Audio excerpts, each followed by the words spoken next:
Good morning friends, आप सभी का स्वागत है हमारे यूट्यूब चैनल सक्सेस बात पर। देखिए दोस्तों, आज हम रीड लेवल 2 के बारे में बात करेंगे कि इस परीक्षा को हम कैसे पास करें और इस परीक्षा के लिए हमारी परफेक्ट स्ट्रैटेजी क्या रहनी चाहिए कि जिससे कि हम मिनिमम टाइम के अंतर्गत इसमें हम एक मैक्सिमम अप्रोच कर सकें। तो देखिए, मैं आपको एक बात बता दूं।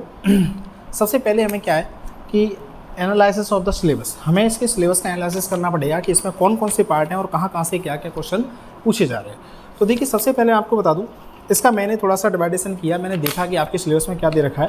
तो आपके सिलेबस को इसमें देखा जाए तो इन्होंने जो 5 से 6 पोर्शन में इसको बांट रखा है, 5 से 6 भागों में इसको बांट रखा है। जैसे हम L2 के बारे में बात करेंगे, स्पेशली L2 चाहे वो मैथ साइंस वाले हों, चाहे वो L2 हिंदी वाले हों, चाहे संस्कृत वाले हों, एटसेट्रा कोई भी सब्जेक्ट वाले हों, उनके लिए ये है। तो देखिए, इसमें जो फर्स्ट जो पोर्शन दे रखा है वो आपके लिए राजस्थान का ज्योग्राफी, हिस्ट्री, कल्चर, राजस्थान की भाषा, साहित्य वगैरह ये आपके लिए दे रखा है। और ये आपका जो दे रखा है वो आपका 80 नंबर का दे रखा है। कितने नंबर का? 80 नंबर का है, अर्थात यहाँ से आपके 40 क्वेश्चन आने वाले।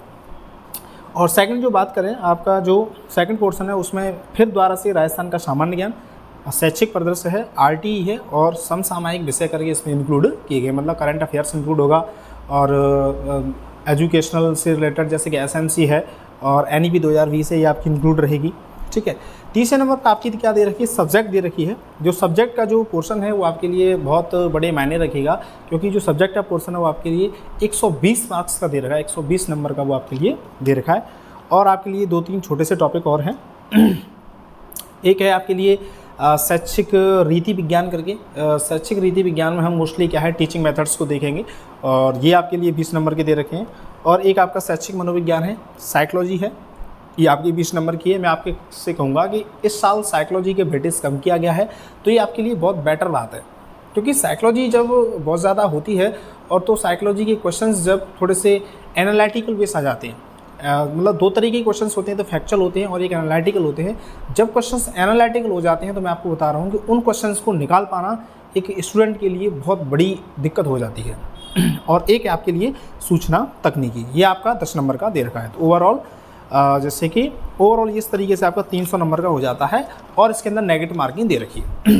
अब देखिए, हम बात करते हैं कि इसकी प्रॉपर स्ट्रैटेजी क्या होनी चाहिए, क्या इसका तरीका होना चाहिए जिस तरीके से हम इस एग्ज़ाम को क्या कर सकें, क्रैक कर सकें।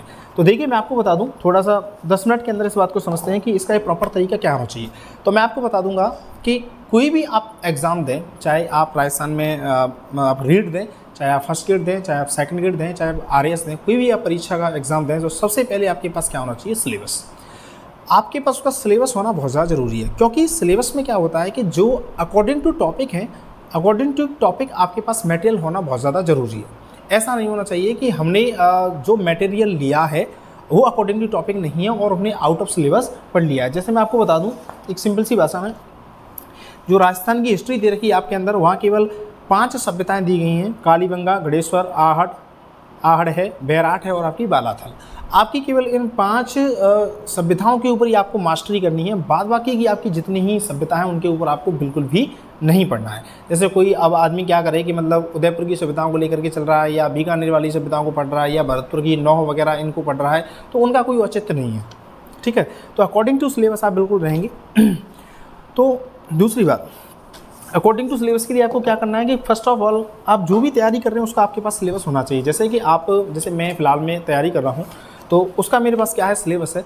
ये फर्स्ट पेपर का सिलेबस है और ये मेरे पास क्या है, सेकंड पेपर का सिलेबस है। सिलेबस आपके पास इस तरीके से रहना चाहिए कि आप उन टॉपिक्स को बार बार देखेंगे, बार बार समझेंगे, तो आप समझ पाएंगे ये हमारे सिलेबस के अंदर दे रखा है, ये हमारे सिलेबस के अंदर नहीं दे रखा है। तो सबसे पहले तो आपके पास क्या होना चाहिए, सिलेबस होना चाहिए। दूसरी बात जो आपके पास होना चाहिए वो होना चाहिए प्रीवियस पेपर सॉल्यूशन होना चाहिए। कोई भी परीक्षा हो उसके लिए आपके पास क्या है, प्रीवियस पेपर का सॉल्यूशन होना बहुत ज़्यादा ज़रूरी है। जैसे मेरे पास एक सॉल्यूशन की बुक है जो अकॉर्डिंग टू मेरे एग्ज़ाम के जो प्रीवियस पेपर में तो क्वेश्चन बन चुके हैं उनका क्या है, इसमें सॉल्यूशन दे रखा है। जिससे मैं क्या करूँगा कि मैं इस बात को समझ पाऊँ कि क्वेश्चंस कहाँ से बनते हैं और भविष्य में भी क्वेश्चन बनने की क्या संभावना रहेगी और क्या क्या क्वेश्चन बन चुके हैं, वो आपका प्रीवियस पेपर से ही क्लियर होगा। देन सिलेबस के जस्ट बाद आपके पास होना चाहिए प्रीवियस पेपर। फिर आपके पास आती है प्रॉब्लम ऑफ द मटेरियल, कि आप मटेरियल कहाँ से कलेक्ट करेंगे। तो देखो, मैं आपको बता दूं, आपकी जो एग्ज़ाम है लेवल 2 की एग्ज़ाम है, उसमें जो राजस्थान जीके का वेटेज है वो आपका कम से कम माना जाए तो 100 प्लस दे रखा है। 100 प्लस आपका इसमें जो मटेरियल है 120 या 130 नंबर के आसपास का जो मटेरियल है, तो मतलब बात ये है कि जो आधार रहेगा, बेस रहेगा, वो सिलेक्शन का आपका क्या रहेगा, राजस्थान का जीके ही रहेगा। तो देखो, राजस्थान की जीके कवर करने के लिए मैं आपसे एक बात कहूँगा कि आप इतनी मोटी कोई गाइड ना पढ़ें जो आपको कवर ना कर सकें, और आप इतनी चीप और हल्की गाइड ही मत पढ़ना जो आपको ये लगे कि हाँ यहाँ से तो मतलब हम इसको आसानी से पढ़ सकते हैं। आप एक एवरेज तरीके की जो गाइड चल रही हो या आपकी जो बुक्स हों वो आपको पढ़नी है। जैसे मैं आपको एवरेज में बता दूं, जैसे कि नाथ पब्लिकेशन है, नाथ पब्लिकेशन के आते हैं, दीनदयाल पब्लिकेशन के आते हैं, लक्ष्य पब्लिकेशन का आता है। ये दोनों तीनों जो पब्लिकेशंस हैं बिल्कुल बेटर हैं बट लेकिन यहाँ से केवल आपको राजस्थान जीके ही क्या करनी है, कवर करनी है। आफ्टर दैट आपको एक चीज़ और करनी है इनमें भी, राजस्थान जीके में जो 9th एंड 10th की जो राजस्थान के अंदर बुक्स चलती हैं, वो मतलब स्पेशल राजस्थान करके जो राजस्थानी करके चल रही हैं, उनको आप ज़रूर कलेक्ट करेंगे। मतलब एक टॉपिक है उसको आप क्या करेंगे, किसी गाइड से तो पढ़ेंगे ही पढ़ेंगे। जैसे कि माना कि ये आपकी गाइड है, यहाँ से तो आपने उस गाइड से टॉपिक को पढ़ ही लिया है, और उस टॉपिक को पढ़ने के बाद आपको पढ़ने के बाद अपने राजस्थान बोर्ड की बुक से देखना है कि यहाँ इसमें कहाँ से क्वेश्चंस पूछे गए हैं और इन क्वेश्चनों का लेवल क्या रहा है। तो होता ये है कि आप राजस्थान की तैयारी कर रहे हो और राजस्थान की जो स्कूल की सब्जेक्ट्स हैं इनसे ही क्वेश्चन ना बने तो फिर क्या है, एक प्रश्न चिन्ह है।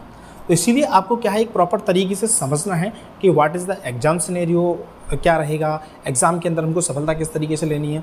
और मैं आपको बता दूं, सेकंड लेवल के अंदर या फर्स्ट लेवल के अंदर कोई भी सिलेक्शन लेना कोई बड़ी बात नहीं है, लेकिन सिलेक्शन कब होगा भाई, सिलेक्शन होगा आपकी मेहनत के बेस पर। आप ज़्यादा से ज़्यादा मेहनत करोगे और ज़्यादा से ज़्यादा रिवीजन करोगे, ज़्यादा से ज़्यादा आप क्या करोगे, कंटेंट को कवर करोगे अच्छे तरीके से, तब जाके वो आपका क्या होगा, सिलेक्शंस के आपके चांसेस रहेंगे। ठीक है, मैं एक नेक्स्ट वीडियो लेके आऊँगा कि आपको कौन कौन सी बुक्स मेरे अकॉर्डिंग पढ़नी चाहिए और आपकी इसमें जो परफेक्ट स्ट्रेटेजी होनी चाहिए वो क्या होनी चाहिए। फिलहाल में अभी आपको इस परीक्षा को समझना है, ये परीक्षा आपको कैसे देनी है।